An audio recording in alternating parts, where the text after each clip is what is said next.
In the name of God, the most merciful, most compassionate, I would like to welcome you once again to the first session of the panel 1, which will be talking about the return of combatants. We have 4 speakers. They will be talking about different themes.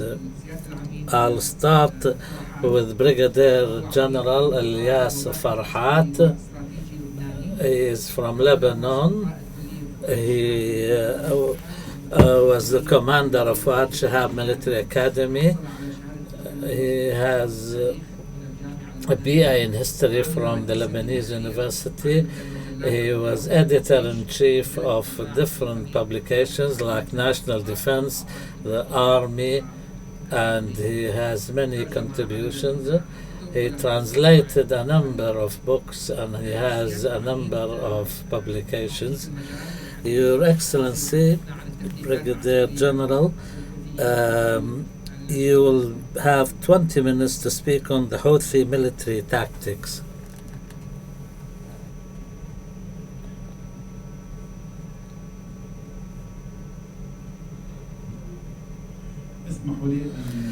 Please allow me, first of all, before I start my presentation on the Houthi tactics, I will make some comments on the title. I do not agree with this title. These movements are not all against the political system, like the military or popular mobilization in Iraq are part of the system one way or another. The Houthis were allies of Ali Abdullah Saleh. Hezbollah is part of the regime. They have their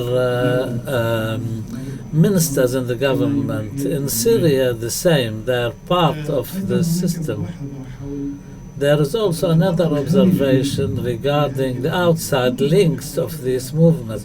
All these movements have links with the outside powers, like in the case of the Houthis and Hezbollah and the popular mobilization. There is total, clear and explicit support from Iran. In the case of Hamas, there was some support from the Gulf until 2005, and then after that Iran took over in supporting Hamas. Today there is news of a Qatari delegation visiting Hamas. ISIS has had a lot of support from the outside. First of all, from the logistic point of view, when we see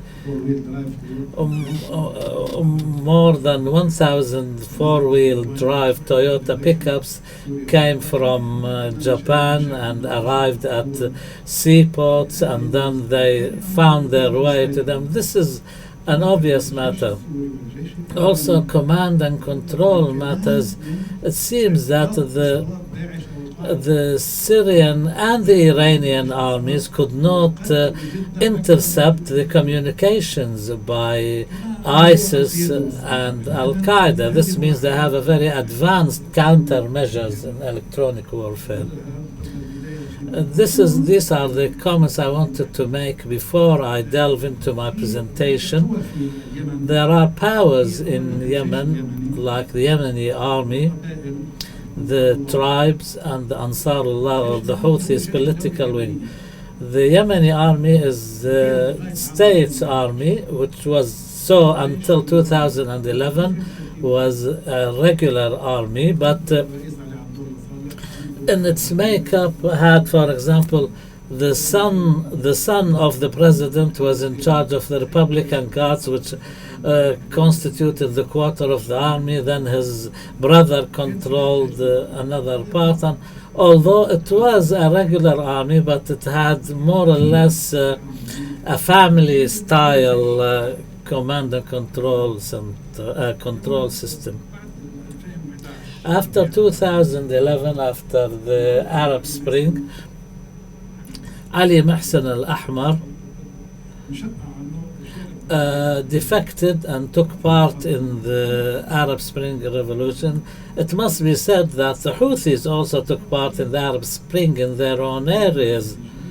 There was the Gulf Initiative, GCC Initiative. Ali Abdullah Saleh resigned and Abd Rabbu Mansour Hadi became president, but the Republican Guard remained under the control of Ali Abdullah Saleh's son.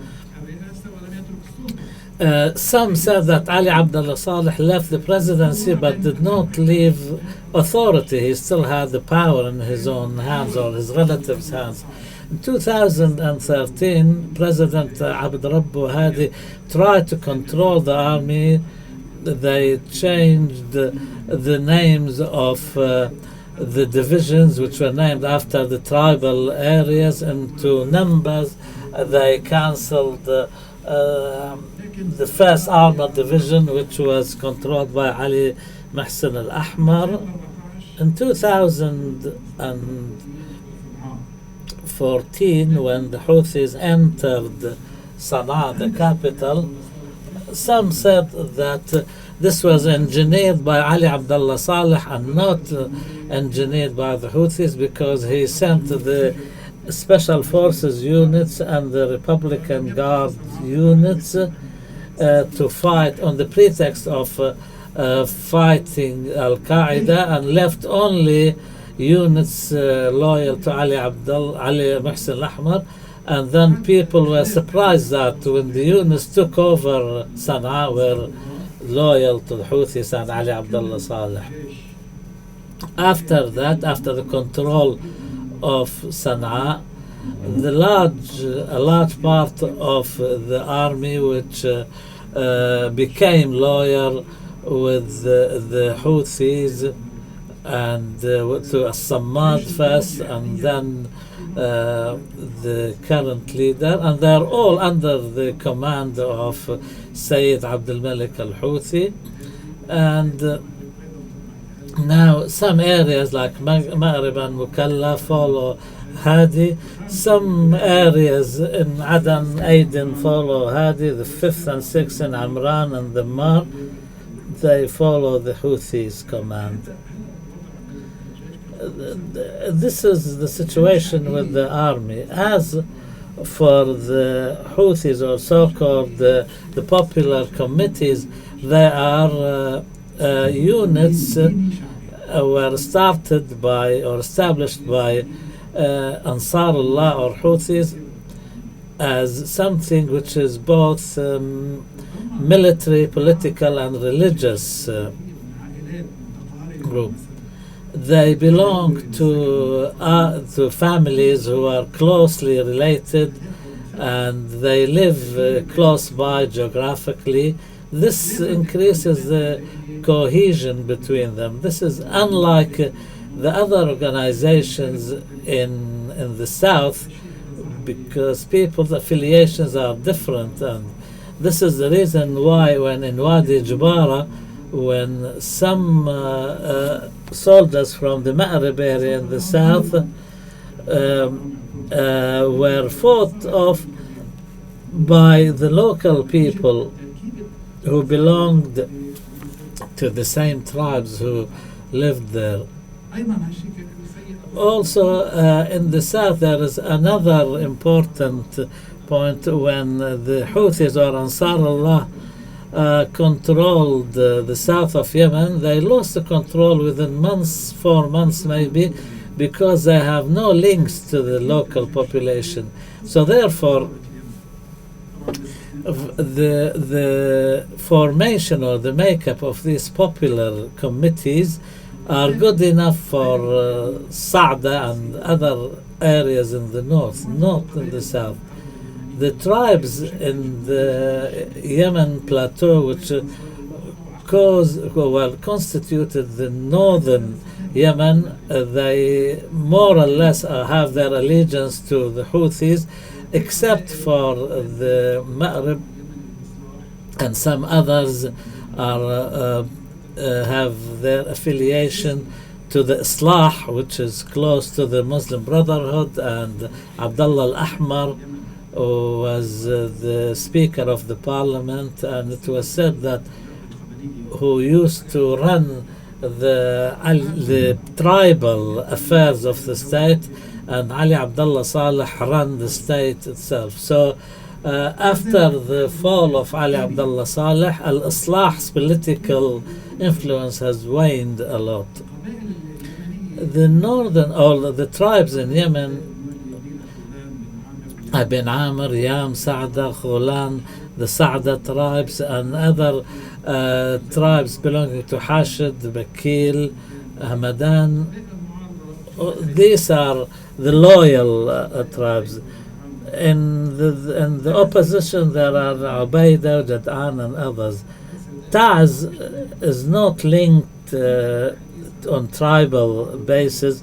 Maybe we can speak of the Al-Islah opposition as a political opposition. In the south, the Houthis have no loyalties whatsoever. They're totally different than the makeup of the area. As for the Air Force and air defense units, at the beginning of the Saudi-led campaign, all the airplanes and army air barracks or air defense systems were destroyed on the ground. In 2015, all the capabilities of the Yemeni Army were destroyed. This has strengthened the hand of the Ansarullah, the Houthis, because they do not normally live or exist in barracks, camps, air bases, etc. They're scattered everywhere, so their influence and power has increased to the extent that they killed Ali Abdullah Saleh, because the army Ali Abdullah Saleh had was destroyed more or less, almost completely. The Houthis have modified some of the weapon systems. They also developed drones, unmanned aerial vehicles.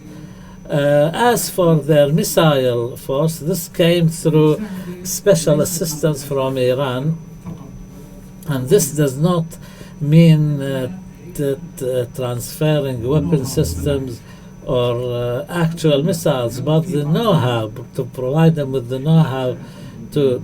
Now some people speak in Lebanon that there are more than 2,000 university graduates of chemistry and physics who went to Iran, and they went to the military factories and they became the knowledge, and now they can go back to their countries to put what they learned into practice.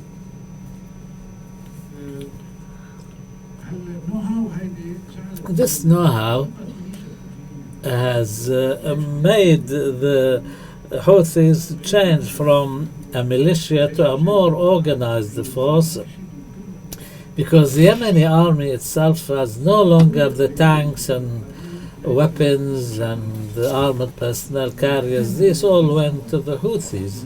And now what we hear on the attack on Abqaiq and Yambu' before, now the Kingdom of Saudi Arabia, as was put by a Saudi official, is the only country now which is being subjected to bombardment by ballistic missiles in the world. So this is, we are more or less faced with a regional power in the Houthis. As for the command and control system, Abdul Malik al-Houthi and his group, he is the political and military leaders. He is similar to the king in monarchist systems, and what remains of the Yemeni army is now are under his control or loyal to him in the areas he controls. As for the command and control system, what I'd like to say here, like any other regular army, now the Houthis have their orders from higher commands. Most commands are on the defensive side, but when they receive offensive type orders, this comes from the highest command, and sometimes they organize themselves in a tribal way or a family affiliation way. But what has surprised the military observers, and I personally was amongst a group after the Resolve Storm military campaign, we wanted to know if the Houthis still, or Ansarullah still, had what constitutes command and control center. In Iraq, within 2 days, 2 entire divisions lost their command and control. In Egypt, in 6 hours, the same happened. Whereas in Yemen, what happened is the command and control system remained intact. And this is an important lesson we should learn and study carefully to see what kind of command and control center there. Also, the alliance, the Saudi-led alliance, did not utilize the wave of the aerial attacks. They left it 2-3 months to start a land campaign. By then, the Houthis had understood the situation on the ground and got used to absorbing these attacks. The Saudi-led alliance did not utilize the huge shock. Usually when you launch such a huge aerial attack, you follow it by a land campaign to utilize any gains you have made out of the air campaign. But the delay in the launching of a land campaign by the Saudis led to Houthis standing their grounds, except in the plains. But there were some long battles in Hajj and Jizan. It wasn't a big loss to each side, but the biggest loss came when the United Arab Army and the Yemeni, supported by Yemeni units, attacked the Hudaydah. This coastal strip is a point of weakness for the Houthis because their strength lies in the mountainous region, the terrain familiar to them. Now we can say something about the strategy employed, first of all, before we move to the tactics. First, they have a direct order to completely resist and counter-attack the Saudi military campaign. The second aspect of their strategy is to utilize to the most the terrain and the geographical nature of the areas they control, especially the areas where the terrain is to their advantage. They really took advantage of that in the war.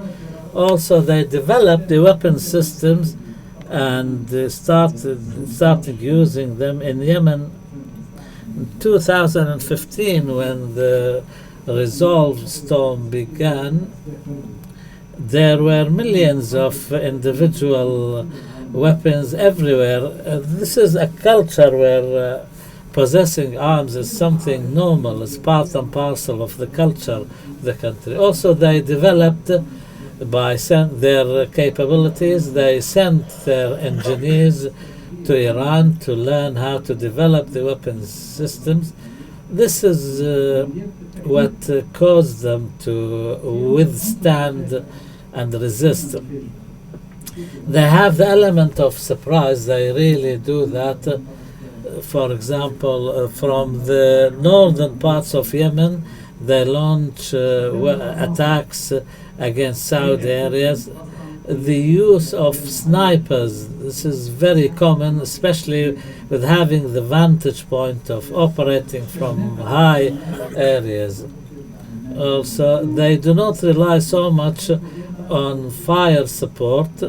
They don't like that They prefer close quarter fighting rather than rely on fire support from a distance. They always try to lure their enemy into close range contacts. And also, unless they absolutely have to, they do not go to the open areas, to the plains or the coastal areas. They rely on ballistic missiles. The first time the ballistic missile use became apparent by using one against the Safar army camp, and this led to 75 numbers of the army killed. This encouraged Iran and Houthis to develop these kind of weapons. This particular missile was of the type Tushka, which was from the remnants of the missile system in the south of Yemen that they got their hands on. There was a time when some of my ideas about the war were considered pessimistic. Now people say I was rather optimistic when I was saying that this war will be a war of attrition and will take a long time. And unfortunately, it's been going on for all this long, and I cannot see in the foreseeable future neither a military or a political settlement. And thank you for your kind attention. Thank you very much, Brigadier. I just want to clarify something. The title of this session is not a political one. We're not dealing with Hezbollah or the popular mobilization. We are only concerned in this session with rebellious movements. The Houthis fought 6 wars against the system in Yemen, the regime. Maybe later on they became part of it. Anyway, I just wanted to clarify your comment on that. The second presentation will be by Dr. Metin Gurcan.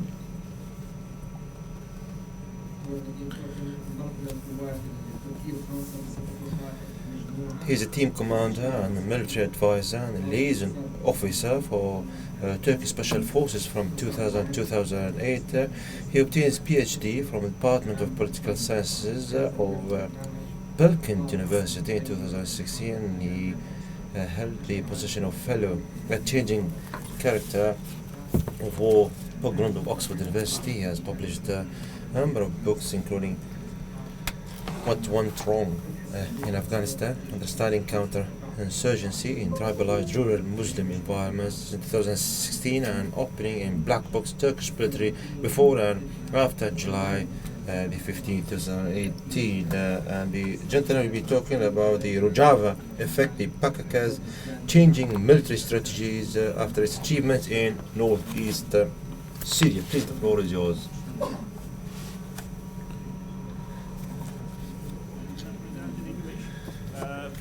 First, let me thank Arab Center for organizing this timely event. This is very important. We are really trying to understand the very nature and characteristics of those violent non-state actors mushrooming in our region, and their ideologies, their political and military strategies, the tactics and techniques that they are using changing in a kind of constant fashion. It is in this sense very, very timely event, and I'm honored to be in front of such an distinguished audience. So in my presentation, I have 2 arguments. The very first one is, we have right now PKK, Kurdistan Workers' Party, the arch enemy of Turkey, the Kurdish separatist violent non-state actor who has been in fight in Turkey for almost 4 decades. And starting from early 1980s, Turkey has been fighting against PKK, and PKK has offshoots. The PKK-affiliated groups, the People's Protection Unit, the military wing of those PKK-affiliated Syrian Kurds currently operating in north of Syria, or YPG. And we have PYD, Democratic Union Party, the political wing, PKK-affiliated political wing of those PKK-affiliated Syrian Kurds in north of Syria. So I will be talking about the impact of Rojava, or the Rojava effect on PKK's ways of thinking. By saying thinking, I mean ideology and political strategy. And doing, by saying doing, I mean military strategy, tactics and techniques, and to some extent organizational structures of PKK. So I have two arguments today. For me, YPG keeping and its alliance with US, of course, US military on the ground, and to keep this alliance at all cost, and to be able to play diplomatically well in a turbulent security environment, for sure, a success story for PKK. In my argument, I would say that this success story also coming with new challenges and extra tensions in the ways of thinking and doing things and organizational terms for PKK. Simply, for me, the armed clashes in Syria has affected the very nature and characteristics of PKK-led armed Kurdish struggle in our region. YPG case is an interesting one because it tells us a lot about the management of success for violent non-state actors. I mean, in the cases of violent non-state actors, we always tend to talk about management of defeats, how they were defeated, how they try to adapt to the new context. But when it comes to the success story and how they try to manage the success stories, I think PKK-affiliated YPG is a good case study. You know, PKK is, or Kurdistan Workers' Party, is known to be a learning and adaptive organization, very capable of managing defeats, and I will be showing when I talk about the life cycle of PKK. But what about the management of success? Right now, if you look at the current dynamics in north of Syria, particularly in northeast of Syria, PKK has been promising a lot, raising expectations among population they claim to represent, but can they deliver what they promised to those people living in northeast of Syria? So another thing that I want to argue is that if you look at the YPG case in north of Syria, managing success is for violent non-state actors is relatively harder than managing defeat. So this is another argument that I want to emphasize. So to set the stage, let me provide a brief snapshot of PKK before Rojava, or Rojava is a Kurdish term that we refer north of Syria. Traditionally speaking, PKK is Kurdish ethno-nationalist, staunchly secular, Marxist-Leninist armed organization, still having typical characteristics of leftist revolutionary groups of 1970s, embracing prolonged rural guerrilla warfare strategies of Mao in rural tribal settings. So for PKK, it's an important point, I think, to know, so as to set the stage. All started as a military wing, and political wing emerged from within. So PKK has no independent political wing. War fighting is considered more important than politics in the case of PKK. So they always see armed violence as a kind of glue for organizational structuring and to keep the group monolithic and as a monolithic entity. For instance, in early 2002, PKK tried to separate its military wing that we call then HPG from its political wing that we call then Kongragel, but PKK couldn't do that. So a kind of interesting usage of armed violence to keep organization as a monolithic entity, as a glue, this is an important point. So this is an important thing to keep in mind when trying to understand PKK case. Also in ideological terms, PKK has a Kurdish ethno-nationalist ideology at the core, at the local core, representing or holding the all structure.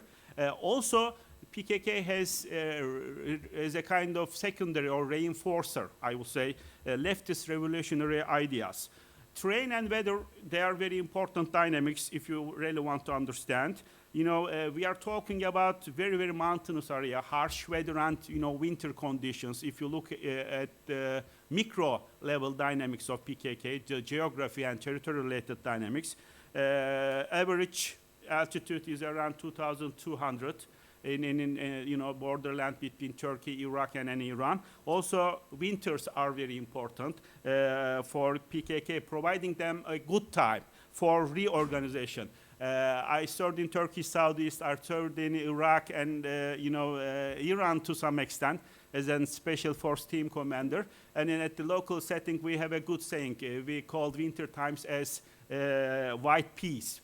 When snow started, in, let's say, late October, we all were saying that white peace is coming. So till the end of March, everybody is gonna be, relaxed and comfortable for reorganize. So a kind of interrupted fashion, a kind of armed struggle in a kind of interrupted fashion because of the heavy weather conditions. Also, as I said before, geography is very important. It's transnational. It's an important dynamic for us to better understand the survival capacity of PKK. It has military facilities both inside Turkey, in Iraq, and in Iran, particularly that ungoverned space that we call Kandil in the northwest of Iraq is extremely important. Kandil is the strategic heartland of PKK that a conventional army has not been able to go and touch. So trying to, trying to manage an organization with a kind of very remote, isolate strategic heartland. This is also an important point. High command is also critical to better understand. They are mostly Turkish citizens of Kurdish origins, having graduate education in Ankara and in Istanbul, particularly PKK spiritual leader, I would say. He's not representing the military wing anymore. Abdullah Öcalan, he has been kept in an island in Turkey since early 2000s, since 1999. And also right now we have a kind of war council in charge of military operations. I'm calling them trio. The Ms. Murat Karayılan, Sabri Ok, and Cemal Bayık guys. They are all, those guys, all Sunnis from the Shafi school. They are all Sunnis from the Shafi school. And PKK is highly hierarchical and very disciplined. As I said before, it's operating in mostly tribal, rural, Muslim, Kurdish geographic environments. So if you look at the life cycle of PKK, I don't want to talk much about that, but I want you to concentrate on those military defeats. PKK has been militarily defeated 3 times, but still was able to survive, or has been able to survive. Why? This is an important question that needs very, very complex answer. The first defeat, military defeat of PKK was in 1994. Through PKK that time in 1994 thought that the time for changing its posture from the strategic balance phase to the strategic offense, and sought to capture 2 border towns that we call Cizre and Silopi, very close to Iraq and Syria borders.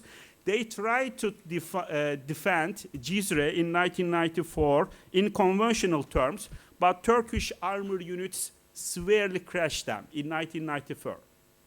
So this was marking the first military defeat.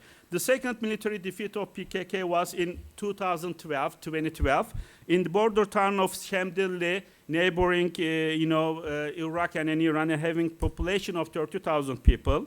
PKK again sought to capture and hold Şemdinli for prestige, because then it was Arab Spring and everybody was talking about, Kurdish, the emergence or the rise of Kurdish insurgents, and top command of PKK was in a kind of very hot pressure because people were saying that, the power base was saying that we should do something. It's Arab Spring time, time for kind of rebel. So I think because of the pressure coming from the power base, they sought to capture the town of Shamdindi in 2012. They crashed this time by the Turkish Air Force very severely, marking the second military defeat. And in 2015 to 2017, we had barricade and ditches warfare. We called like that in Turkey, in urban areas, mostly conducted by those young, under the age of 18, urban militias. And again, we see the total collapse of this military strategy third time. So PKK, after this defeat, clearly understood that the Kurdish population was not ready for a people's war. So these are three lessons learned for timing of the shifting from the phase of strategic balance to the phase of strategic offense. So the PKK could survive despite all these military defeats and try to adapt to the new setting, both in political and military terms. But and at the end, I would argue that PKK was very successful to manage those defeats. PKK was very successful to manage those defeats. So they had two lessons learned. The first lessons learned was the more you go conventional, the more you become vulnerable to be crushed. I think this is also this is an important point. This implies a paradox to us for those violent non-state actors in general in our region. You are looking for a territorial claim, and you should go for conventional to achieve that. But the more you become conventional, the more you become successful for an unconventional defeat. So this is the paradox that right now they are struggling. And also, I think this is a pattern that I can talk about when analyzing those violent non-state actors in our region. The second, I think, lessons learned for them from these military defeats is you should need, at the end of the day, you should need Air Force to claim a territory. So airspace dominance comes to the stage. Of course, you can use those suicide bombers as cruise missiles. You can do whatever you want on the ground. But at the end of the day, the apex of going conventional is to provide full spectrum airspace dominance. So if you do not have fighter jets, then think carefully about holding a territory. Thanks God that, those bad guys, those terrorists, they don't have jets yet. But the armed drone technologies and the people's access to those technologies also create some question marks in our minds. Also, we have to keep this in our mind. So in 2013, 2015, we see resolution process that collapsed in the summer of 2015 because of the Rojava effect. It's one of those primary factors for this collapse. And right now, my reading of the level of armed violence, of armed conflict between Turkey and PKK, I would say that it's in a kind of limbo zone. Given PKK's power base in host states of Turkey, Iraq, and Syria, and Kurdish diaspora in Europe, I would say that the level of armed violence between Turkey and PKK, it's beyond terror and counter-terror paradigm. But after the ditches and barricade warfare that we saw in Turkey in 2015, 2017, and seeing that they could not mobilize Kurds, we understand that it's below insurgency and counterinsurgency paradigm. For Ankara, it's still a terror and counter-terror thing. For PKK, it's still insurgency and counterinsurgency thing, but I think neither of these two true. It's in a kind of limbo zone between these two. So this is my overall argument about the armed conflict between PKK and Turkey. I want to talk a little bit about YPG experiences northeast of Syria. And to better understand the YPG experience, you also have to better understand the military cooperation between the United States military and YPG. This is very, very important. And on the slide, you see a kind of chronological background of this military cooperation. This all started in the summer of 2014, the Kobani resistance against ISIS and the US air support. And then, it, I think, started coincidentally. There was no any political or strategic objectives, neither in the minds of YPG elites and US, decision makers, but it expanded in a kind of very rapid and deliberate fashion. So at the end of the day, it led up, we ended up with the territorial control, expansion of those, train and equip programs under the protection of US Air Force. And at the end, just before the Turkey's Peace Spring operation that started in early October of 2019, this was the map, showing the military situation in the northeast of Syria. So before the Operation Peace Spring, the YPG, US supported YPG was controlling almost 60% of Syria, despite the fact that Kurdish population was, consists of 15% of total population. So this was their, how can I say, apex, apex. So they have been cooperating with US military for almost 4 years. What has changed? I try to classify them into 6 categories. So I already distributed this, summary, cheat sheet notes to you. You can find all these subsets of those categories, but I want to highlight some important points. Right now, as I said to you, PKK, for Rojava experience, or YPG was a kind of success story for PKK that PKK has been trying to manage. So in ideological terms, we see kind of emergence of some tensions within the flanks of YPG. Which kind of tensions are we talking about? First one is, ideological tension between Kurdish ethno-nationalists that emphasize the local core of the Kurdish quest in the region, and the leftist revolutionary, which has much more regional and global aspirations. So a kind of ideological challenge between these two camps. The second was, after Mr. Trump's hasty and surprising decision of withdrawal from Syria in late 2019, we see a kind of rivalry between pro-US and anti-US camp, both within YPG and PKK. And also, we see a kind of generational shift. Those young mid-level and below mid-level commanders and decision makers in YPG, they tend to go more with the US to pursue their global leftist revolutionary ideas, but those elders, strategic command, they are much more inclined to keep their Kurdish ethno-national stance and to go with local objectives.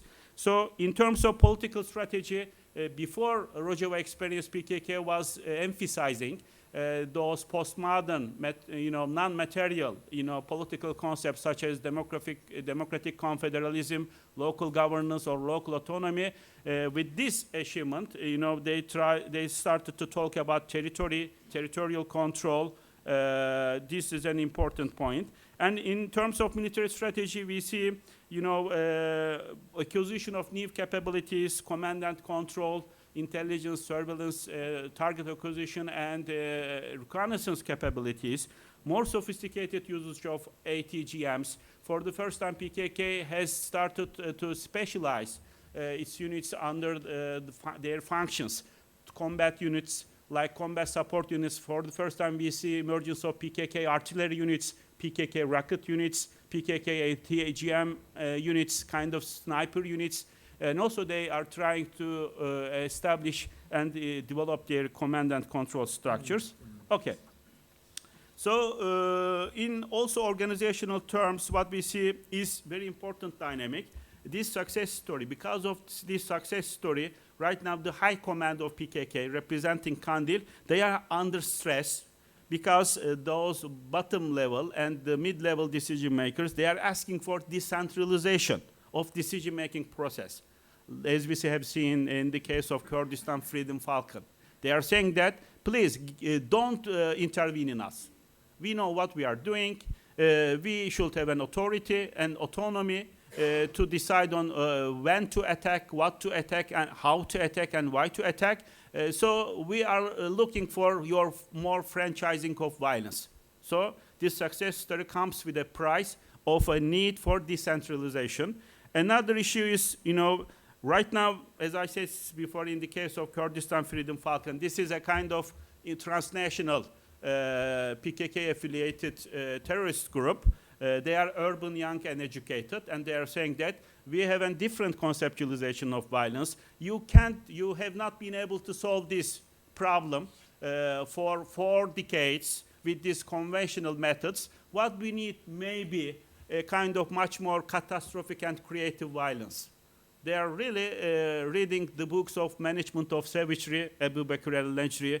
Those guys, particularly this Breivik's 2071 manifesto, the guy who killed 71 people in Norway in, I think, 2012.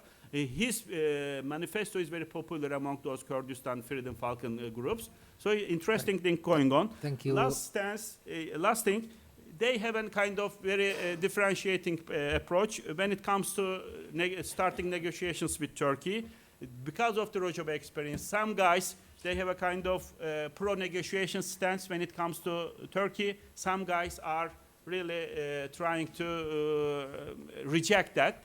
So this is another tension because of that we see because of Rojava. شكرا جزيلا دكتور Thank you, sir. متين. Thank you very much. Mr. Metin. Thank you very much, Dr. Metin, for your intervention. Maybe some of the figures you mentioned need to be revised. The third intervention will be by Dr. Christina Pratt-White, who is from James Madison University from Michigan. She has an MA in conflict studies from Queen's University and PhD from Notre Dame University. She specializes in international security. She has written extensively on the impact of ethnic and other conflicts, and the title of her intervention is Combat Capabilities and The floor is yours. 20 minutes. Thank you. Thank you very much. I'm going to take my presentation in a slightly different direction than my co-panelists, since they were kind enough to add me on at the last minute. I don't have a sort of single group that I am focusing on. Instead, I look at lots of different groups that use tunnel warfare or subterranean spaces in combat. So my paper is titled Subterranean Warfare, How Militant Groups Enhance Their Combat Effectiveness. And I'm considering the impact of subterranean spaces or even subterranean geography on militant group combat effectiveness. And I focus on 2 important ways in which the combat environment can influence that effectiveness, through intelligence gathering capabilities and through public opinion. So in previous work, I've looked at how urban environments shape effectiveness through these 2 pathways, and I'm going to extend some of that logic in this paper. So I argue that tunnels can both increase and decrease militant group effectiveness, and that we really need to think about the purpose behind the use of underground spaces in order to determine sort of when and under what conditions groups will use this tactic or these spaces, and how states might respond to them. So just briefly, I define combat effectiveness as the skill and will to engage the enemy in an organized manner. And I break skill down into basic tactics, the ability to conduct basic tactics that are appropriate for the opponent and the environment, coordination and communication with other units, and then the quality of leadership. And I should say that this is sort of a small unit effectiveness definition. So we're looking at fairly small, sort of low level of analysis. And then the second part, I look at morale, discipline, and the willingness to sort of take initiative in combat or in battle.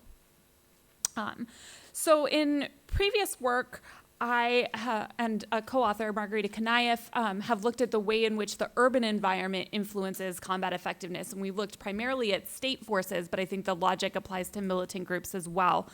And there's not, the urban and subterranean environments are clearly not the same, but there are a lot of similarities.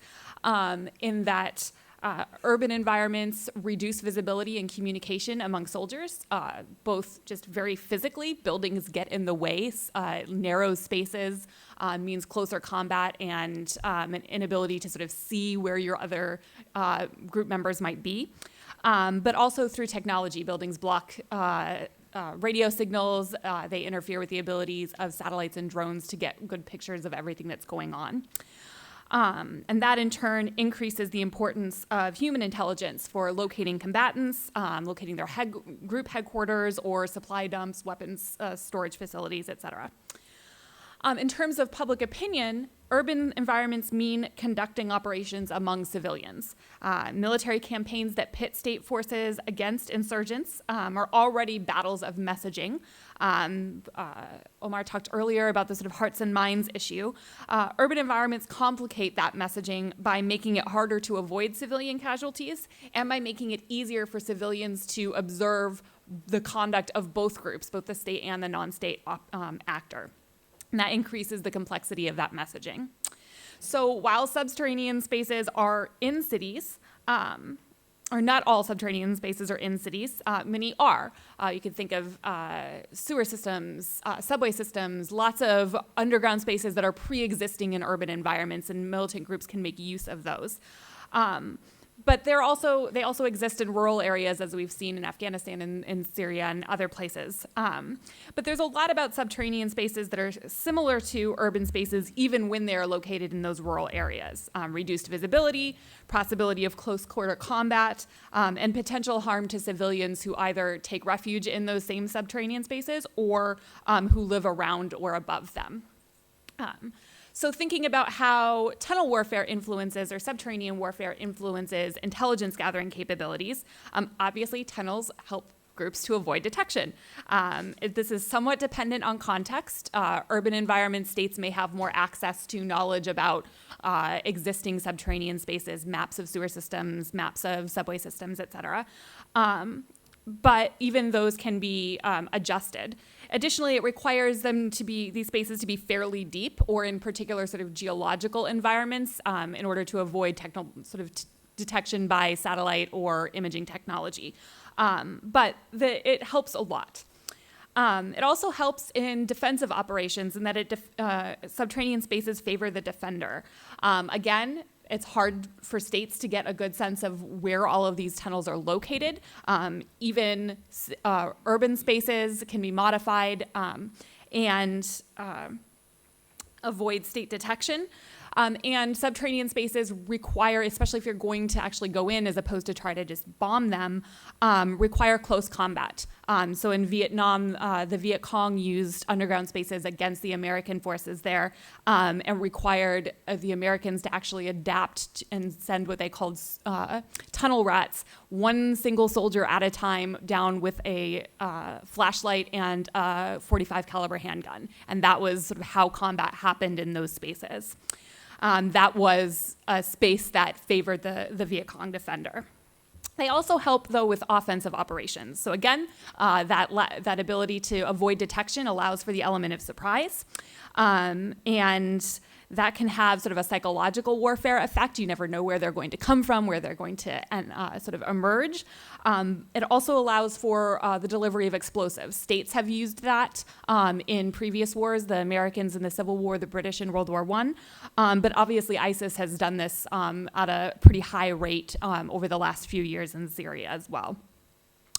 It also allows groups to protect their command and control abilities. This is not limited to militant groups. States do this as well. I grew up not very far from NORAD, an American command and control facility that's buried under a mountain. But rebel groups can take advantage of this in sort of smaller ways as well. And so that they're also able to defend against state tactics of decapitation. So this is particularly effective against states like Israel and the United States that have used that tactic. And then even beyond protecting command and control, it can allow for organizational survivability. Using the subterranean protects leadership, but it also protects weapons and the fighters from the group itself from detection and destruction. Thinking further about subterranean warfare and public opinion, the use of tunnels can affect state forces' morale, and my co-author and I found this to be the case both in Northern Ireland and in the Palestinian territories. If public opinion on the home front influences the morale of soldiers, which we found that it does, that can decrease the effectiveness of state forces. If home support of those state forces is premised on winning or on a lack of civilian casualties, then having an enemy that fights in tunnels or fights using tunnels could lead to decreased support on either of those fronts. It also limits state tactical options. So again, if the state cares about civilian casualties, and not all, but many do, this can limit the options that are available to the state. This is also a function of public opinion. It appears from a lot of the research that we have that local populations are really sensitive to state forces causing civilian casualties. So if tunnels house civilians or are located below civilian spaces and states destroy those tunnels, that could reduce local support for the state and increase local support for militant groups.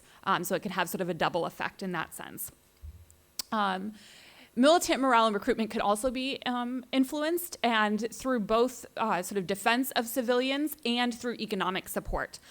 So civilians' support could increase because they're being defended. Again, back to the Viet Cong example, the Viet Cong actually set up hospitals underground. Women delivered babies underground so they didn't have to engage with American forces. That's happened in Syria as well. Civilian support could also increase because tunnels can be used for lots of different things, including smuggling and economic support. So obviously the big example here is Hamas and their ability to circumvent the blockade in Gaza using tunnels. And that's really been an immense support to the local economy. So that purpose can really have an impact on local public opinion.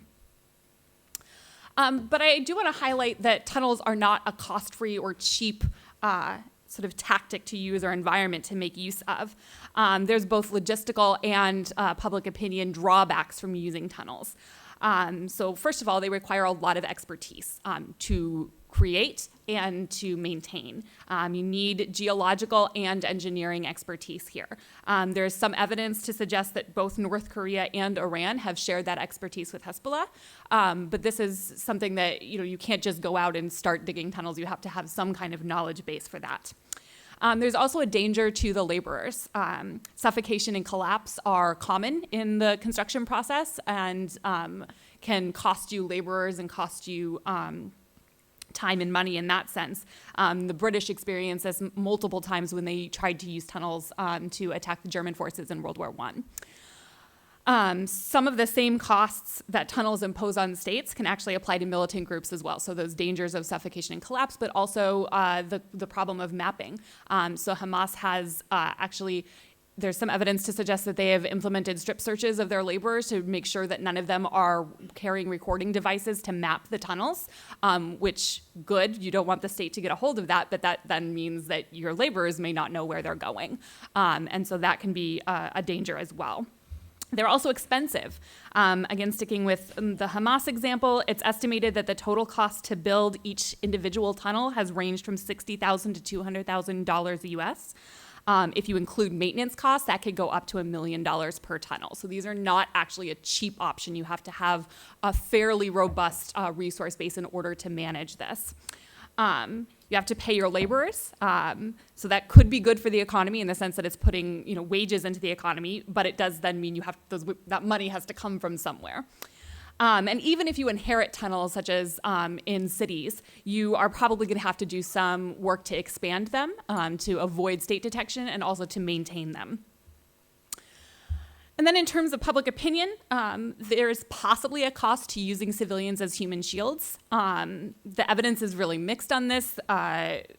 It's more than likely that locals are just going to blame whoever dropped the bomb, as opposed to the group that was mixed with civilian population, but it's a possibility.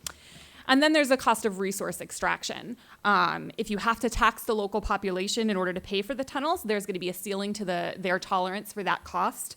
And even if you come up with sort of creative non-taxation sorts of funding, those can be very difficult to manage. And again, Hamas has struggled with this. There have been a couple of pretty intense financial scandals in funding their tunnels that have hurt them politically with the local population, even as the population supports the use of tunnels for smuggling and for supporting the local economy. So to conclude, tunnels have various purposes, thinking about offensive, defensive, and even economic purposes. States that are seeking to counter these tunnels need to understand the purpose in order to truly counter them. So thinking about economic tunnels versus sort of offensively oriented tunnels, those are going to have pretty different state responses, or at least smart state responses, in order to deal with those that environment.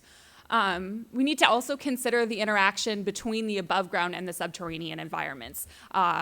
Tunnels out in the mountains around no populations, we can handle those very differently than tunnels in cities or tunnels even in rural areas where there are likely to be locals taking refuge in the tunnels to avoid state forces.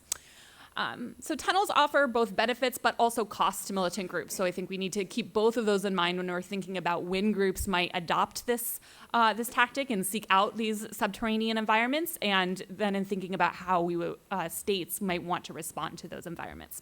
So I will leave it at that and just say if anybody would like my slides, I'm happy to email them to you. كيف تستجيب؟ أترك الأمر عند هذا الحد. Thank you, Dr. Christina, for respecting the time limit. The final presentation today is by Dr. Muhanad Seloom, who is an assistant professor here at our center. He is also an honorary research fellow at the Institute of Arab and Islamic Studies, University of Exeter in the UK. His research focuses on government security policy, strategy, and defense studies. The gentleman's papers entitled is YPG Female Fighters Ideology or Tactic. Thank you very much. Peace be upon you. A working paper, and it will be in English. أقرب. It's working. Clicks a green. Is the green working?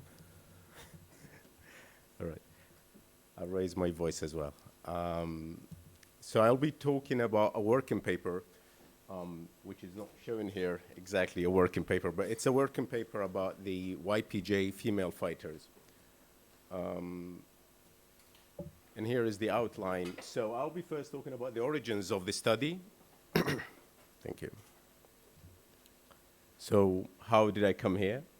And I will be talking about the study design, case study, which is the YPJ in this case, and possible directions, the outcomes of this study. It's I'm still working on this paper, and it take me a couple of months to finish. But at this stage where I have some of the data and the theoretical framework and the methodologies I used, I think it's a good opportunity for me to present this paper and also get feedback and questions from the experts here. I noticed something today that we have a few women speaking on topics historically are spoken on by men, which is very interesting. And here I am speaking about a topic which is usually or historically spoken on by females. So let me start with my PhD. And so what I did in my PhD, basically, I researched the label terrorist, and I took the PKK as a case study. When we say terrorist, criminal, and many other offensive labels, the default position is a male. And I really, when I was doing my research, I was unconsciously probably just taking that, like, yeah, it's a male. So I never asked myself, what if the group is basically a female group, women group? So just to explain what is my research is all about. So the research examines how the terrorist label affects those labeled by this designation, particularly with reference on a subsequent choice to use violence in the context of an ethno-nationalist conflict. Drawn on the PKK as a case study, the study asked what effect did the labeling of the PKK as a terrorist organization by the Turkish government have on the use of violence by Kurds in the Turkish-Kurdish ethno-nationalist conflict. Well, I didn't ask what happens if the fighter is a woman, and this is where I am now. So the current study actually asks the question, what are the causes for women to join the YPJ? I think you have this description in the booklet of the conference, so I'm not going to read through it. Women make up to 40% of the Kurdish militia fighting in Rojava. Now, I think my colleague Metin explained what is Rojava. It's basically northern Syria. It's where the Kurdish population is concentrated, and Rojava is the Kurdish term for it. I speak Kurdish myself, Sorani, not the Kermanji. So the YPJ is basically the Women's Protection Units. It's part of the YPG, so YPJ, YPG, and the YPG is basically the militia, the armed wing of the PYD, which is the political umbrella of the Kurds in northern Syria. And now I'll move on to so we will start with the technical parts of the research, and then I will talk about the data and how it all comes together. So the methodology here basically is semi-structured interviews with women from northern Syria, or women from communities from which the YPJ and YPG recruit female fighters. And I also met with Kurdish experts in militancy, but also in female militancy, in order to gain deeper insights into why women from these communities join the YPJ. And I will explain later why this is important, why this question is important to this research. I also plan to interview former YPJ, YPG, PKK fighters, and I will also link later on why the PKK is actually important in this context and how it's linked to the PYD, YPJ, and YPG. And finally, foreign fighters. I haven't managed yet to meet any foreign fighter, but I have a list of interviewees to talk to, and also potential, if you like, supporters of the Kurdish cause and the YPJ fight in northern Syria. But we have names, we already have names. We have Hannah Bohman, we have Anna Campbell, and these, one of them has already died in northern Syria. She was fighting, she joined the fight as a volunteer with the YPJ, and she was fighting against ISIS. And the other one is still, I think, active. And the whole methodology of the research is under this frame, basically. And this frame is the feminist methodology of lived experience of women. Usually when they talk about women joining the fight, and especially critics of the YPJ, they say that the main criticism is that women are being used for political gains. It's a tactical decision by the YPJ to put women on the front line because they could gain, well, two things. The first is support, international support, which is essential and important for the group. And the second thing is, when they have women, it means that this group, the YPJ, or the umbrella group, the PYD, they actually could integrate themselves into the international community. They are liberal, and this is versus ISIS and other extremist groups. So what this feminist methodology means, or lived experience of women, ground in one's perspective in women's lived experiences, incorporating multiple aspects of identity beyond sex, such as race, ethnicity, sexual orientation, gender, identity, age, class, disability, and immigration, uncovering implicit bias, often hiding behind purported objectivity, identifying double binds and dilemmas associated with either ignoring or highlighting differences, revealing the resilience and the reproduction of male dominance, and understanding cultural coding of women's unconsciousness and choices. Basically, looking at this, I think this complements the methodology, which is to interview, unstructured interviews with female fighters, to actually gain a deeper understanding of why women join the fight, by asking women themselves, not asking the organization, not asking the political party, not reading only their literature, but asking women themselves. Because when we men claim that women actually joined the fight because they were asked to, they are being used. As women have different ideas, and they have maybe a different reading of why they joined the fight. And this is actually supported by the empirical data I have already collected, and I am going to collect more in the near future. But before I go into the data, I would like also to talk about, to give you a background. Yes, Metin gave some good description, general description of what is the PKK, PYD, and YPJ. I think Metin didn't mention the YPJ, only the YPG. And the YPJ is part of the YPG. Yes, all these acronyms, they could be confusing, but if you look here, the Democratic Union Party basically is the bigger political party.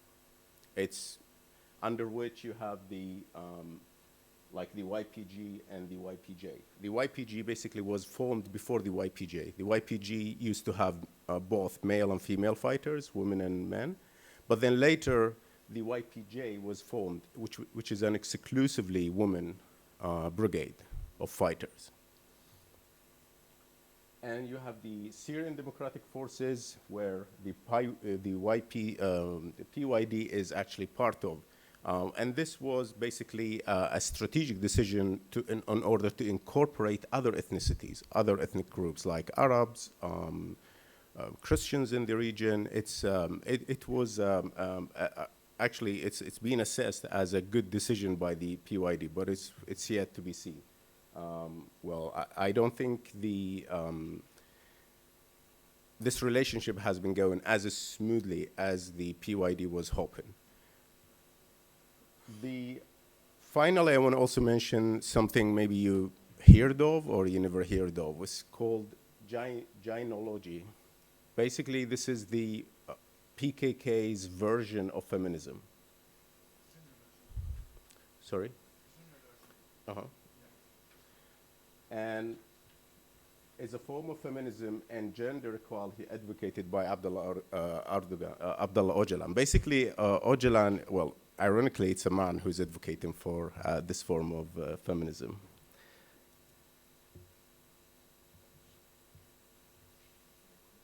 I'm sure you have seen these pictures in the news, especially between 2014 and 2016. So women here, and these are, almost all of them are from the YPJ, the only women fighting brigade of the PYD. Critics of the YPJ and of the Kurdish groups in northern Syria, they claim that women are being used to get closer to Western audience. But the reality is, so far my research has shown that the reality is a mixture of the two. So women basically, in my interviews, and the data show that women think that they know what is going on. They have no illusions that there is a political cause or there is a political component to this, and that the group, the strategy of the group is to use every tool possible, including employing women and deploying them on the front line to achieve the goals of the group. But not only that, at some points also putting women on the front line was actually used because of security necessities. So the group, when they were under pressure by ISIS, they had to put every able fighter, whether it's male or female, on the front line. So as I show here that the critics refer to the Rojava use of women in the YPG and asayish. Asayish here means security. It's a Kurdish term for security, as opportunistic, as cynical, pandering to the West. In this picture, we see the French former president, Hollande, meets with Assia Abdullah, co-chair of the PYD, and Nasreen Abdullah, commander of the YPJs. And you could see here that the YPJ's commander, actually, she was wearing her military outfit, even in the meeting at the palace. Please work.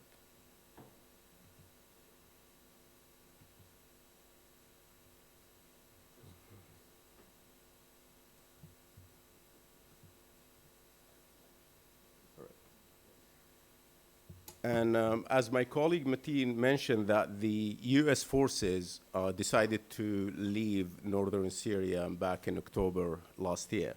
And if you see in this picture, and this is one of the iconic pictures, you see a US soldier, well, on his way out, supposedly of Syria, he has the YPJ insignia on his arm to show support for the group.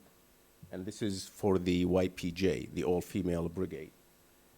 Now, data and context, actually there are, so far I have talked to different people, as I said, and different women from different places. I have also looked at data collected by other researchers, talking to women from Rojava.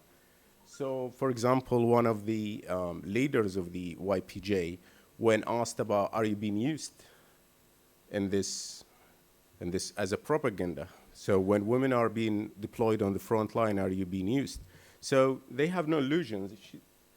She said, in a few years, you can't convince people that a woman should be running the whole canton of Rojava here.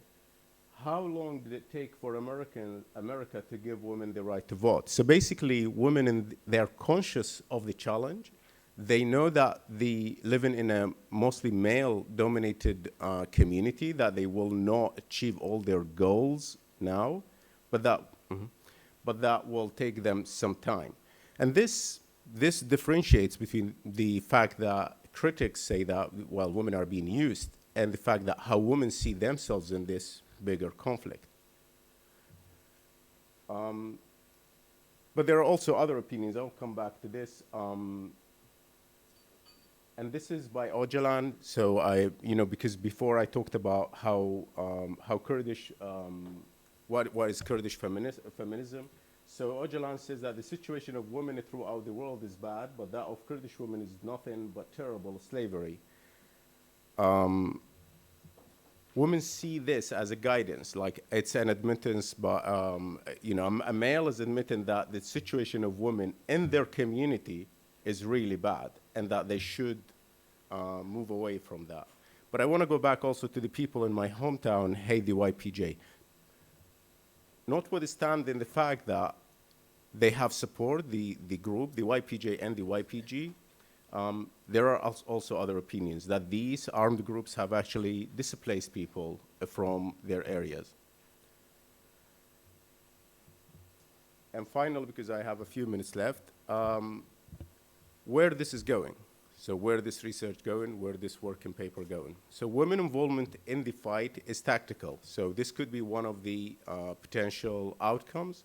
And tactical means that the PYD and and its link to the PKK, they are using women as a tactic. So deploying women on the front line because they want to achieve tactical objectives. The other option is ideology. These women and the whole group is motivated by ideology, and to empower women, just like Öcalan says, that unless women are empowered, our freedom cannot be achieved. Basically, this is his main argument, and is the main cause for women to join YPJ. So women go to join him because of ideology, but they believe that the PYD and the PKK ideology empowers them, and eventually will achieve equality between men and women. And the third option, which is the most likely, is tactical, ideological, and ethno-nationalist. So women have their own reasons. They read into that this is tactical because they know that their community is being threatened and they need to join the fight, and that it's ideological because they believe in the ideology of the group, and especially the components that relate to women. And it's ethno-nationalist because, you know, we ignore that women have their own political agenda and that they join this fight, whether it's political or military, because they believe in the cause itself, in the ethno-nationalist cause. And I'm happy to answer more questions later. Thank you very much. Thank you. طيب شكرا جزيلا دكتور مهند على هذه Muhanad, for this intervention and also respecting the time limit. Now we open the floor for your questions and comments.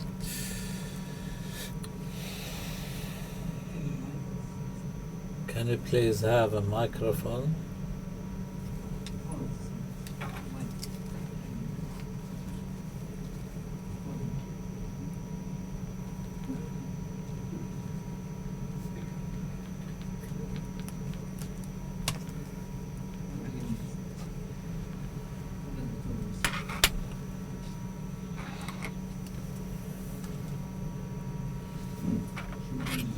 Thank you very much.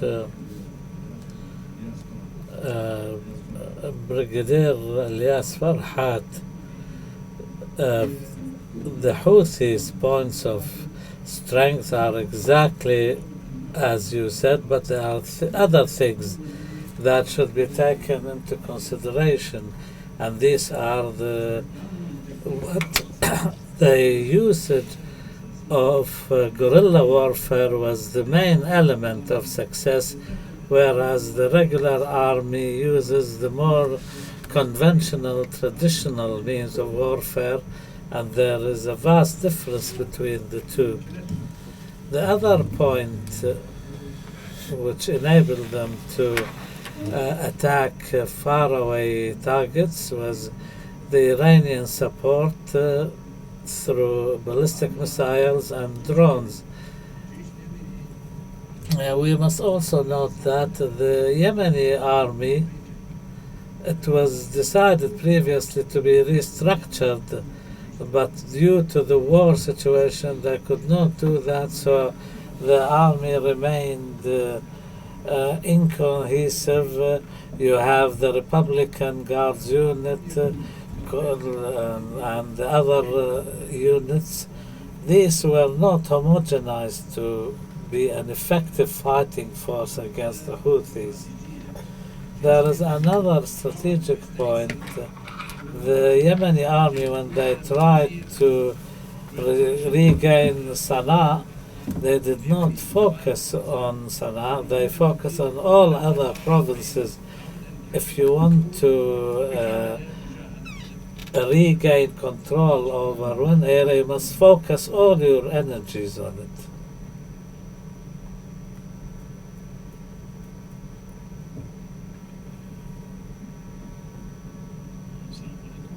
Assalamu alaikum.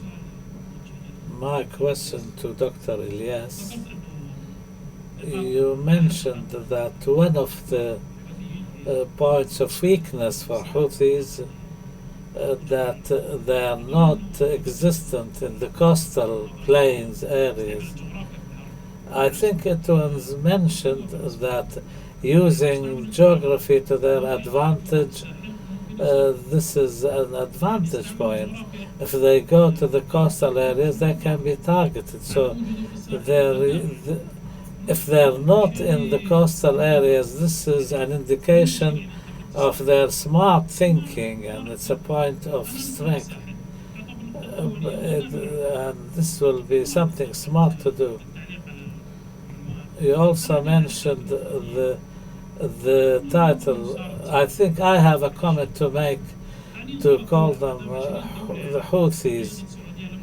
The Houthis are no longer a band of fighters or militia. They are a state now. The way they organize themselves, they're fighting a coalition of 20 countries. A question to Dr. Metin.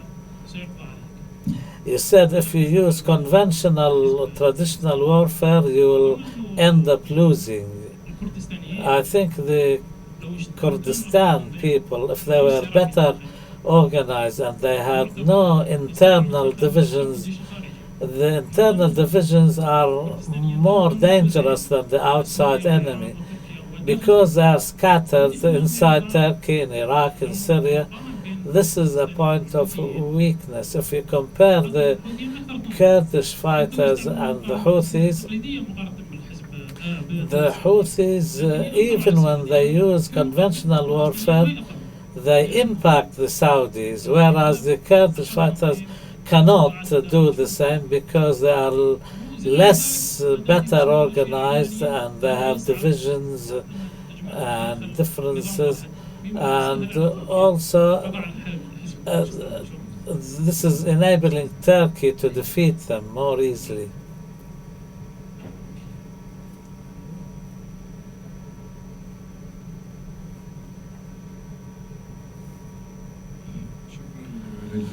Thank you, all the panelists, and Dr. Elias, Farhat.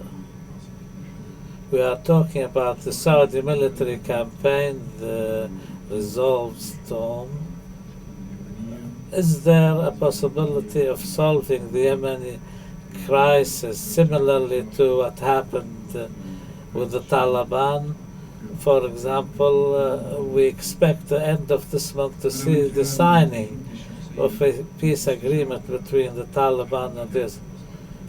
I was an advisor to Ali Abdullah Saleh in 2008, and at that time Sheikh Hamad bin Jassim and Sheikh Hamad bin Khalifa, the Qatari brothers.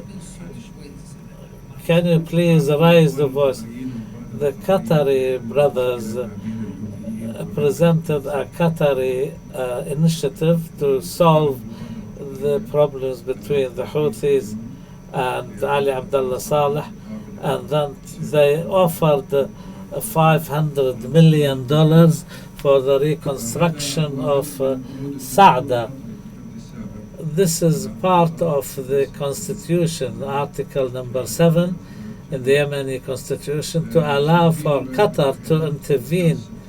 We see the United States in 9/11, they were adamant that there will be no negotiations with Taliban. In the end, they had to, and they had to accept that and accept the political solution. So my question to Dr. Elias Farhat, do you think a political solution between the Houthis and the Saudi-led alliance will be possible, and maybe the performance by armed groups and armies can be developed into more political advances also?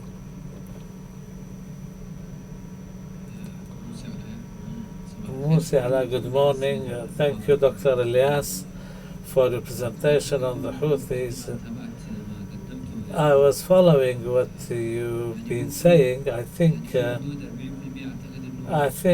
within 40% is not related to reality, what you said.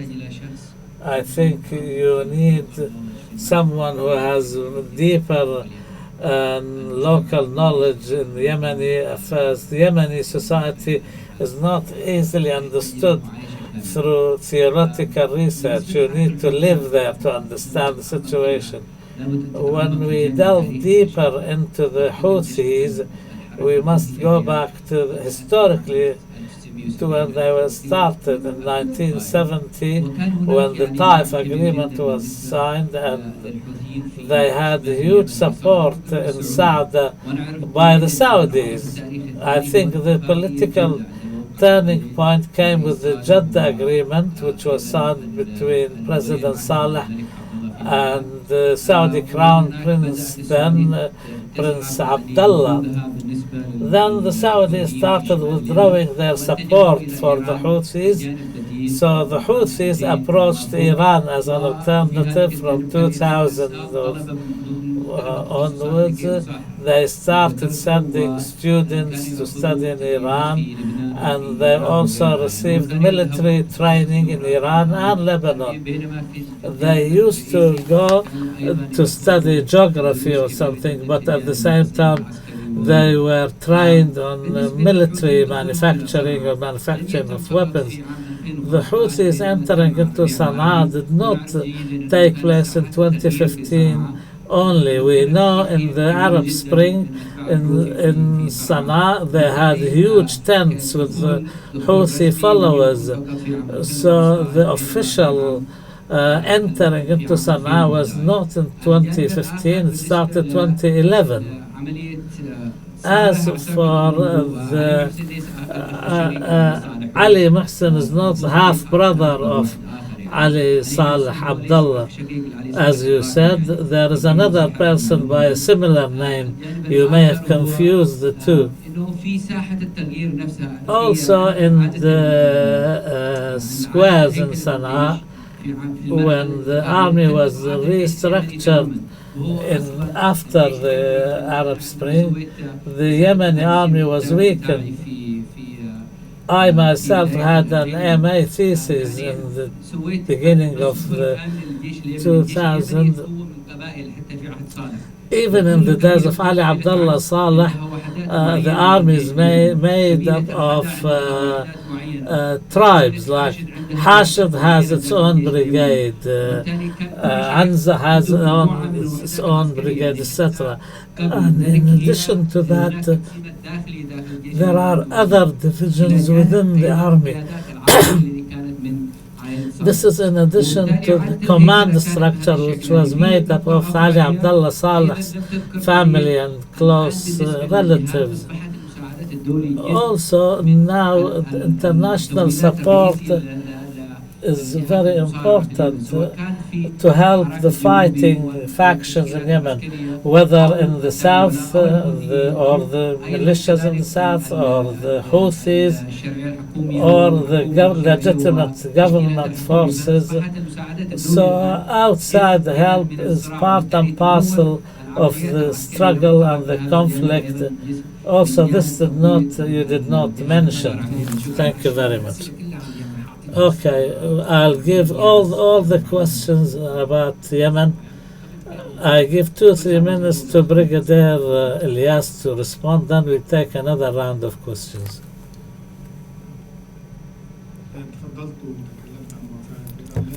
Of course, there's no question that Iran is the prime supporter of the Houthis, if not the only one, when it comes to training, providing the know-how.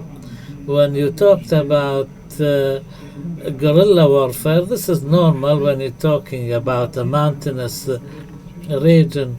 It's of course, the Yemenis started guerrilla warfare against the Egyptian army in the 60s.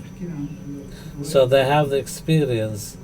As for the question of the Houthis not using the coastal areas, when the Houthis went to the coastal areas, they went there by force. But when the Yemeni army headed by President Hadi attacked the area, they could not withstand that advance, and they were defeated. The question about a Taliban-style solution or meeting in Doha,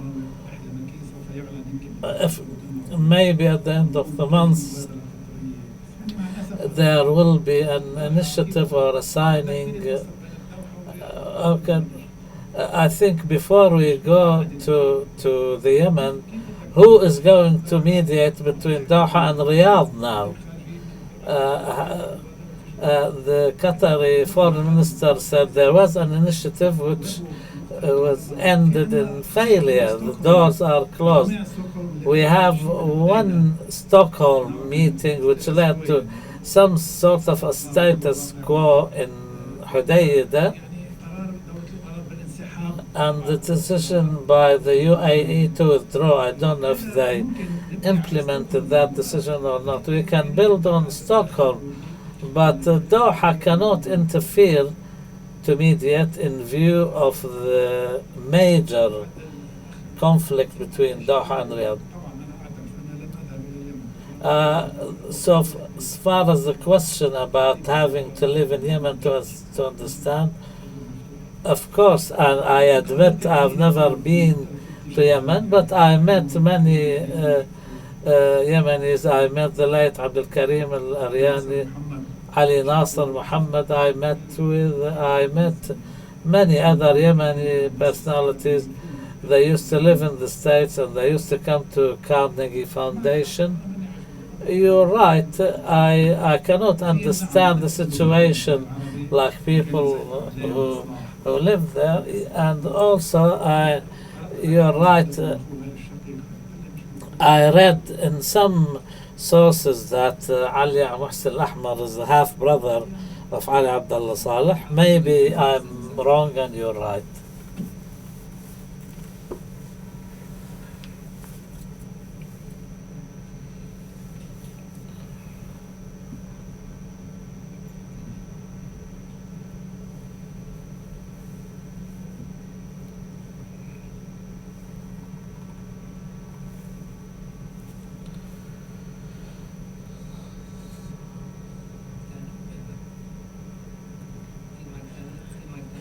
Is there another mic?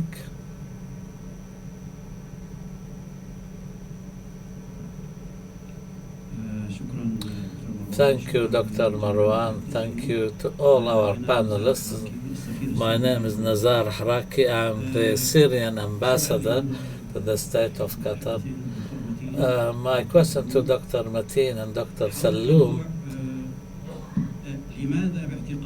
why do you think the United States of America and a number of European countries decided to provide direct help, military help, and unlimited help to the PYG and the affiliates of the PKK in Syria at a time when the Syrian National or the Free National Army of Syria was there and able to inflict defeat on ISIS forces at the same time? I know that despite the fact that Turkey is a strategic ally of the United States, but also the terrorist inclinations and intentions of these Kurdish groups is quite well known. They do not hide it.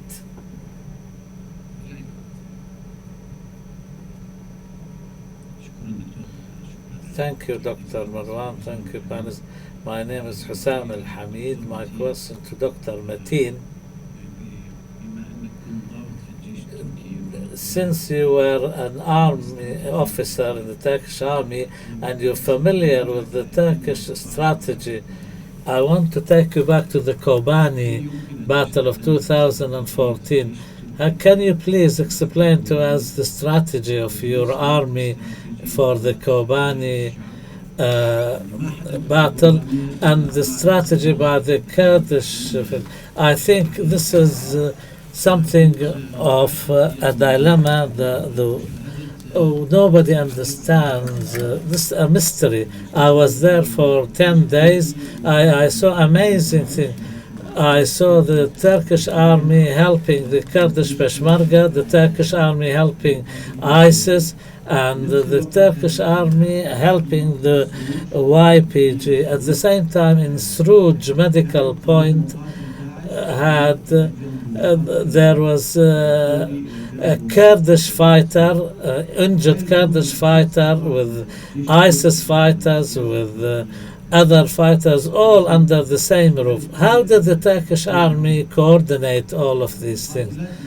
My question to Dr. Muhanad: the female fighters of you talked about, I know an engineer who is a member of the Red Crescent, and at the same time she is a fighter within these Kurdish forces. If she is killed, do we call her a first aid giver or a medical responder, or classify her as a combatant?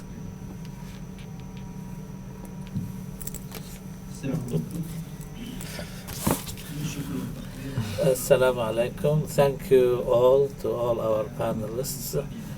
My question to Dr. Elias. It seems that you're popular. Everyone is asking questions about you. I came a bit late. I remember in the end of your presentation, you said that the conflict in Syria will, or the previous session, in fact, Dr. Gurcan said the Syrian conflict can take 30 years maybe. And you also said that the Yemeni conflict may take a long time to be solved. My question is, who has, if any, the interest for these wars to continue this long? The second tier of my question, that this opinion or this rule can be changed, and we see that the wars we see a lot of wars now in Yemen, in Libya and others. What are the reasons for the perpetuation of this? It's not that Mr. Elias said 30 years. This is the previous panelists from the previous session, the morning session. Dr. Elias also spoke of these prolonged conflicts.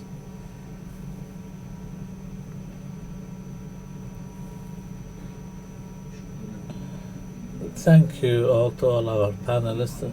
I want to comment on the Kurdish question, because the Yemeni conflict took the major part of our conversation here. Rojava doesn't mean Syria. Rojava means the West.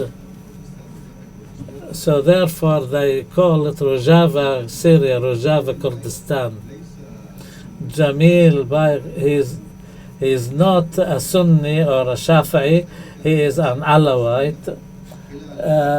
The Sunni members of the command structure, they were gotten rid of completely. Now there is one Armenian commander and there is one Alawi commander. Also, Rojava does not mean Syria, as you said, and I noticed Mr. Metin did not mention the fighting in Syria and also the fighting with the YPJ. This experience does not start from scratch. This is a continuation of the PKK's experience of 30 years, and this is just a manifestation of the Syrian part of the conflict, and also the wide ranging of the areas controlled under the People's Protection Units, or YPG, is not because of their efforts. They first fought on the side of the Syrian regime in Aleppo and the Castello highway. So we cannot consider them as a militia fighting governments. And I agree with Brigadier Elias in what he said. In Syria, it was the Syrian regime gave the coastal, the border areas, to the Kurdish fighters. So all these PYD, YPJ, and YPG's experiences are an extension of the PKK's. Then. Also, we must mention the beautiful discipline by the YPJ or YPG. And I disagree with the opinion that a new power center which can be formed in Syria. Thank you. Last question.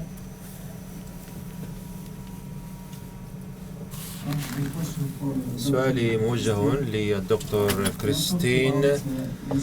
لقد تحدثت عن استخدام الأنفاق من قبل الأطراف من غير الدول. ماذا عن استخدام الأنفاق من قبل الجيوش لا سيما في شمال أفريقيا من قبل الجيش الفرنسي؟ شكرا.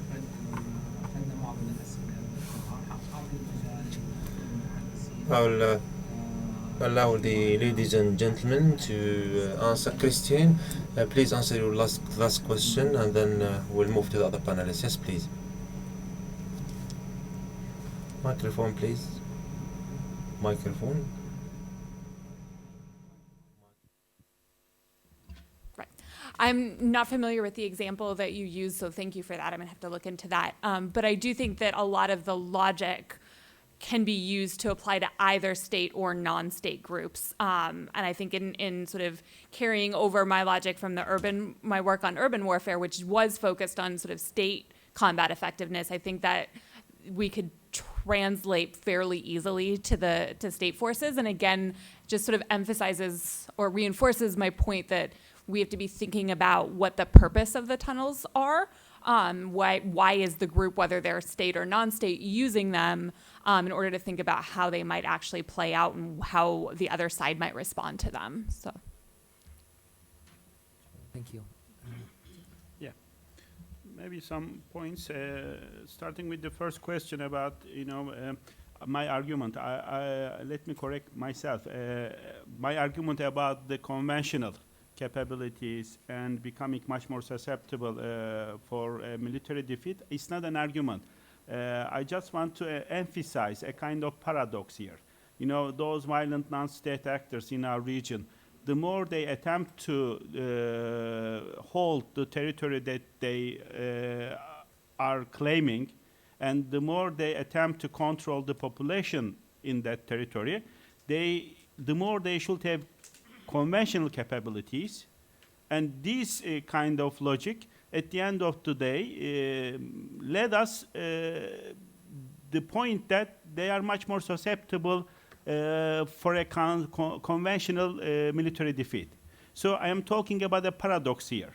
So it's a kind of logical flow, a line of logic. So it's not an argument here. So I want to emphasize here the paradox. So if you want to hold the territory, if you want to control the people living in that territory, at least you should have some conventional capabilities. And the more you attempt to gain those conventional capabilities, becoming you the more susceptible for a military defeat. Because at the end of the day, you should create a kind of airspace dominance. And also at the end of the day, you should have some conventional capabilities to hold that territory, like armor, like indirect fire support and like maneuvering warfare, I would say, so as to defend the territory that you need. So I just talk about the paradox. The comment about the internal power struggle within the Kurdish quest in the region, I totally agree with that. In Kurdish, we have a good concept, Brakuji, they call it, the killing of a brother Kurd by another Kurd. So this concept has always been a kind of very important concept in the Kurdish quest for the last 2 centuries. So those tribal, those ideological, those political and religious identities, always at the end of the day, they shape the all outcomes. So if you look at all those efforts, the Kurdish efforts in Iraq, in Syria, in Turkey, in Iran, and to some extent in Europe, I would say, among the Kurdish diaspora, you see that the very first factor preventing the emergence of an Kurdish national identity and preventing all these material capacity or state-building efforts are those micro-identities and their cross-cutting with one another. They really want to fight with one another, and there are lots of civil wars, like the civil war between the Barzani-led KDP and Talabani-led PUK, and also the civil war between some much more conservative leftist Kurdish factions and the PKK in Turkey. So we see this kind of Kurdish rivalries within the umbrella movement of PKK-led Kurdish Quest. I totally agree with this explanation. Coming to U.S. military support to the Syrian Kurds inside Syria, the question about that, this is an important question, and also I have to little bit criticize here, the U.S. Decision makers because of their absence of a kind of very transparent and open Kurdish vision. So they are there, they are claiming that they are there for the fight against ISIS in Syria and in Iraq. But right now we see that ISIS is gone, at least in military terms it's defeated, and the territorial terms we don't see the control in any territory or a town controlled under ISIS. But still we see the presence of US military in Syria and Iraq. So what is the point of keeping that military units in Syria in the post-ISIS setting? It's an important point. Also, the tactical level cooperation, the train and equip programs that US military is right now developing is really bothering, I think, Ankara. And also they respecting to the existing political borders. With the rhetoric of the fight against ISIS, US literally disrespecting to the existing political border between Iraq and in Syria, for instance. So this is also another important point if you really take the sovereignty of Syria into account. And then all this, as I said before, happening because of the US opaque or obscure Kurdish vision. At the end of the day, what is their political visions about the Kurds? This opaqueness or this obscurity, I would say, both raises the expectations of Kurds at the end, and at the same time, it's also raising the concerns of those people living in the host states of Syria, Iraq, Turkey, and Iran. So I think this is an important point. I'm not representing the government here, neither the government or the state, so I don't want to answer those normative questions. I'm a scholar, I'm an academician. I also am one of those who are criticizing Turkish government's handling of foreign policy nowadays. There are a lot to talk about that, but I don't want to share my normative ideas about that, so as not to contaminate this academical setting. And at the end of the day, yes, Rojava. Rojava means west in the Kurdish language. Rojhilat is east, Bashur north, Bakur north, south. So these are directions, but at the same time, if you say Rojava to any Kurd, they understand that those Syrian Kurds and their force in north or northeast of Syria. So it's a kind of very unimportant terminological differences. That's all I think I can say. Thank you. شكرا جزيلا. بالنسبة للسؤال لماذا تدعم الولايات المتحدة الأمريكية حزب العمال وال PYD والYPG. الولايات المتحدة الأمريكية لا تدعم. States of America does not support the PKK, but the PKK is listed on the terrorist organizations list. Britain and the EU also designated the PKK. As far as the BYD and the YPG and the other kind of factions, the USA indeed follows the political policy whereby they want to counter Daesh, counter ISIS. And when the mission had finished, then the cause of the matter dissipated. So the Americans are supporting the Kurds, and the gentleman said why this support is continuing in accordance with the United States of America. The support lies in the fact that Syria is going through civil war, and that's why the support is still continuing. YPG is very well organized and it had settled the area in accordance with the Americans. As far as the question that relates to the paramedic, there is an academic discussion here. What if a terrorist targeted a military man? If the militant was on duty and was armed, what if this person was on a leave, even if he was a militant? Would it be possible to kill him? So there is a debate here. As far as the paramedic, if she belonged to the PKK, then she would be a terrorist, whether she was on leave or not. But if she belonged to any other faction, so it depends on the causes of her death.